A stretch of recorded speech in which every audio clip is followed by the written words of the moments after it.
nome do Pai, e do Filho, e do Espírito Santo. Amém. Evangelho de Jesus Cristo, segundo São Lucas. Glória a vós, Senhor. Naquele tempo, disse o Senhor: Ai de vós, fariseus, porque pagais o dízimo da hortelã e da arruda e de todas as outras ervas, mas deixais de lado a justiça e o amor de Deus. Vós deverias praticar isso sem deixar de lado aquilo. Ai de vós, fariseus, porque gostais do lugar de honra nas sinagogas, de ser descumprimentado nas praças públicas. Ai de vós, porque sois como túmulos que não se veem, sobre os quais os homens andam sem saber. O mestre da lei tomou a palavra e disse: Mestre, falando assim, insulta-no também a nós. Jesus respondeu: Ai de vós também, mestres da lei, porque colocais sobre os homens cargas insuportáveis, e vós mesmos não tocais nessas cargas, nem com um só dedo. Palavra da salvação. Glória a vós, Senhor.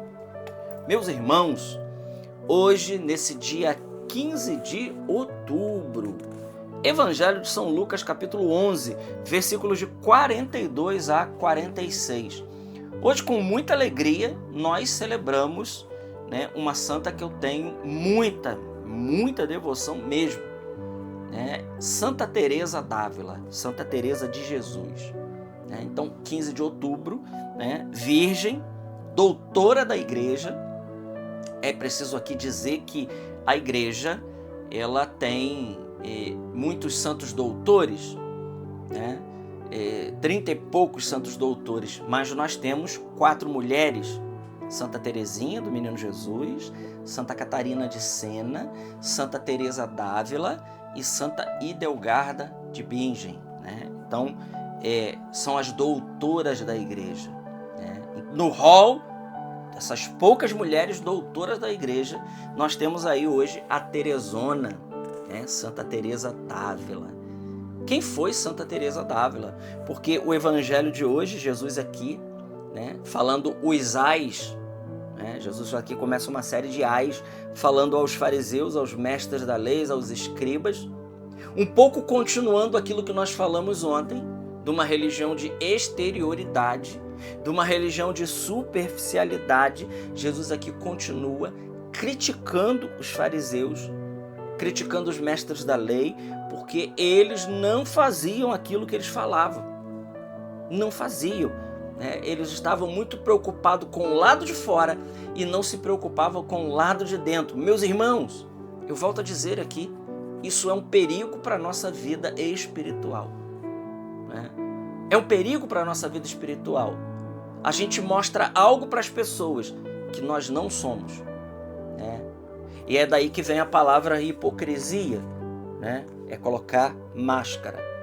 Então, o mascarado você olha, mas você não sabe quem está ali dentro.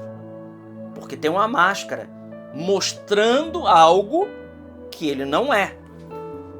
E aí é o perigo da hipocrisia.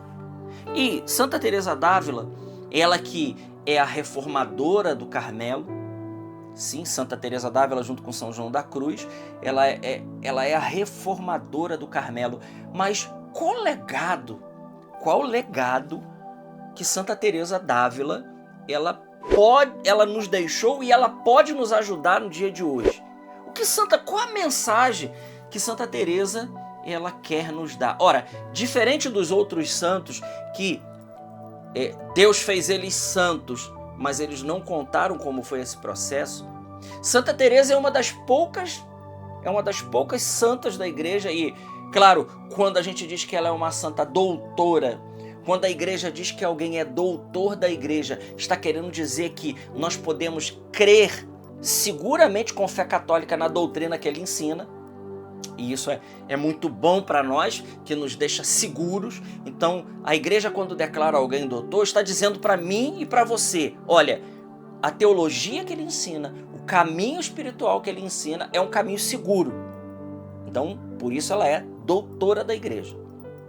E qual é o legado de Santa Teresa? Bom, o legado de Santa Teresa, sem dúvida alguma, é o processo de santificação. Ela é aquela que se tornou santa e explicou para nós o caminho da santidade. Ela nos explicou passo a passo. Certa vez, Santa Teresa, ela indo numa igreja, ela teve uma visão da alma humana.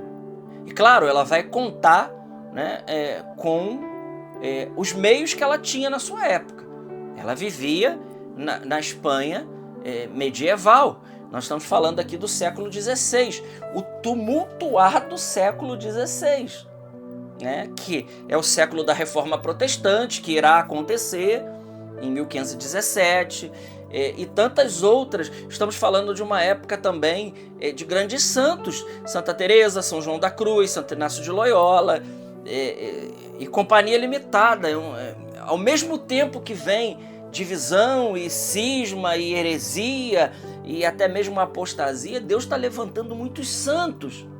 E levanta essa gigante chamada Teresa d'Ávila, que nos ensina o mais importante, o caminho de santidade. Então ela teve uma visão da alma humana, e ela viu a alma humana como se fosse um castelo. E nesse castelo tinha vários aposentos, e no centro do castelo, um aposento principal, aonde ali residia o sumo bem, Deus, né? Jesus estava ali, né? Então ela coloca a sua teologia como as moradas de Santa Teresa, né? E ela coloca 7 aposentos. 7 aposentos que nós precisamos percorrer para encontrar esse Deus que está dentro de nós, né?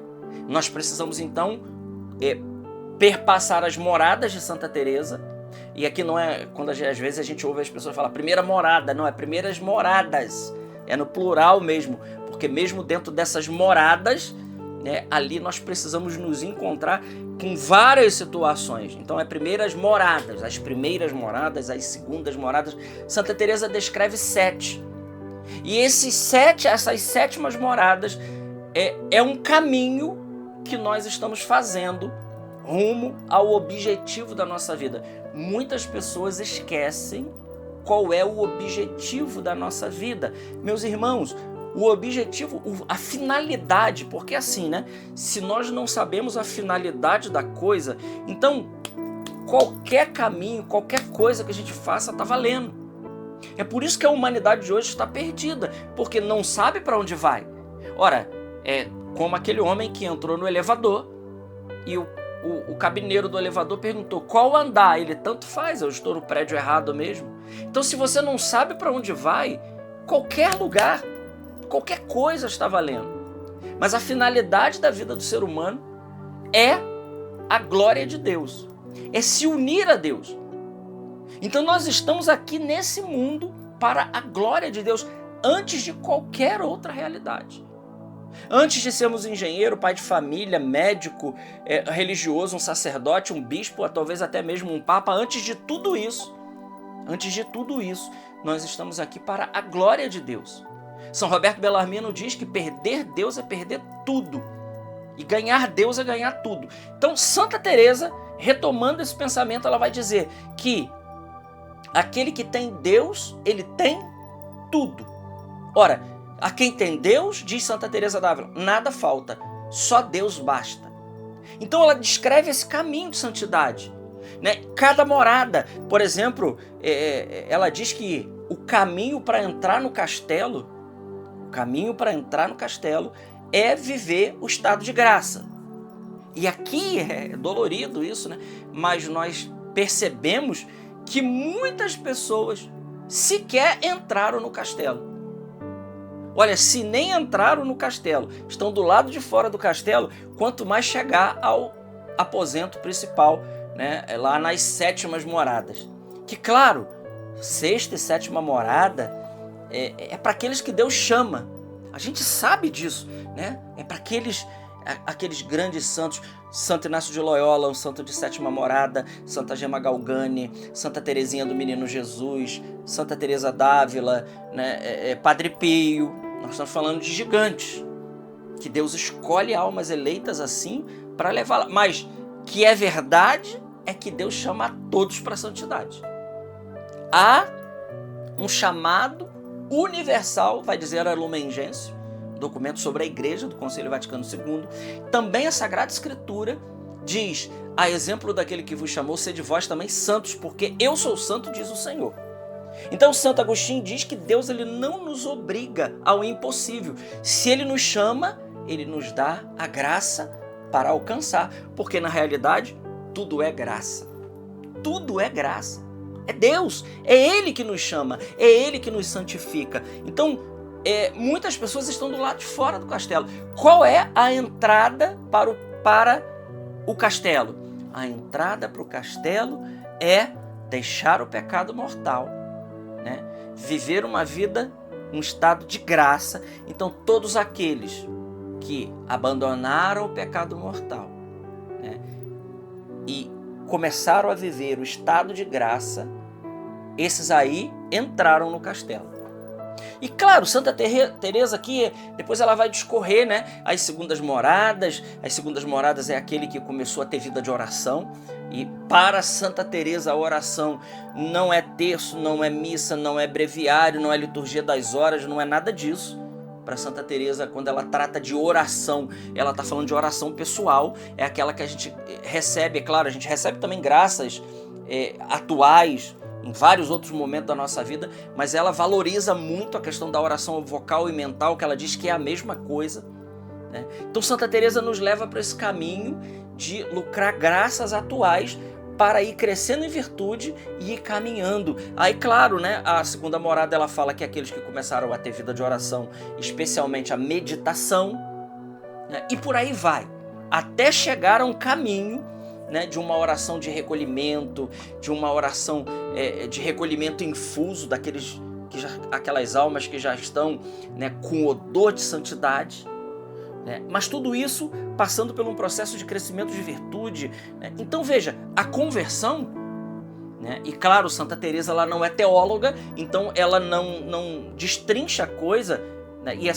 são os dominicanos tomistas que vão nos ajudar muito aí. Garrigou Lagrange, Rui Marinho, vai nos explicar, né? O próprio especialista em Santa Teresinha, em Santa Teresa d'Ávila, que é o Frei Maria Eugênio, né? Naquele grande livro dele, Quero Ver a Deus, né? Ele vai sistematizar a coisa e vai nos explicar. A gente pensa que conversão, né, é só assim, né? Eu não roubo, não mato, eu vivo a minha vida direitinho, né? Estou em estado de graça, eu vou à missa, eu rezo o meu terço, pronto, eu já sou santo. Esse é o conceito que nós temos de santidade. Mas esse é um conceito muito pueril e raso. Santidade não é isso. Santidade não é não pecar, santidade é amar. Santidade é amar. Então nós não medimos a santidade por aquele que não peca, né? Quando estavam lá querendo discutir a respeito de São Geraldo Magela, né, São Roberto Bellarmino diz o evidente. Não, mas nós queremos aqui porque o Geraldo Magela nunca pecou. O São Roberto Bellarmino ele vai dizer o evidente. Não, nós não teremos que abrir um processo de beatificação, de canonização para ele, dizer que ele é santo por causa disso, mas porque ele amou. Amou. Não pecar é obrigação nossa. Amar é outra coisa. Então santidade é amar. É isso que Santa Teresa d'Ávila ela nos ensina. O processo para a subida. Então existe, segundo esses grandes dominicanos, 3 conversões, né? O primeiro estágio da conversão é a via, né, a via purgativa, a via dos iniciantes, que miseravelmente todos nós estamos nela. Depois a via iluminativa e a via unitiva.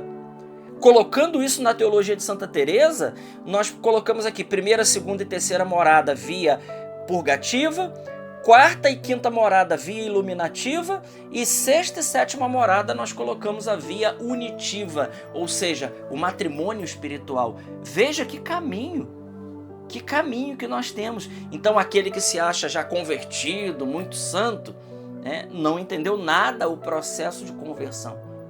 Tem um caminho muito longo para nós ainda. Estamos no início, né? Depois de ter caminhado tanto tempo, eu olho para a minha vida e vejo que miséria.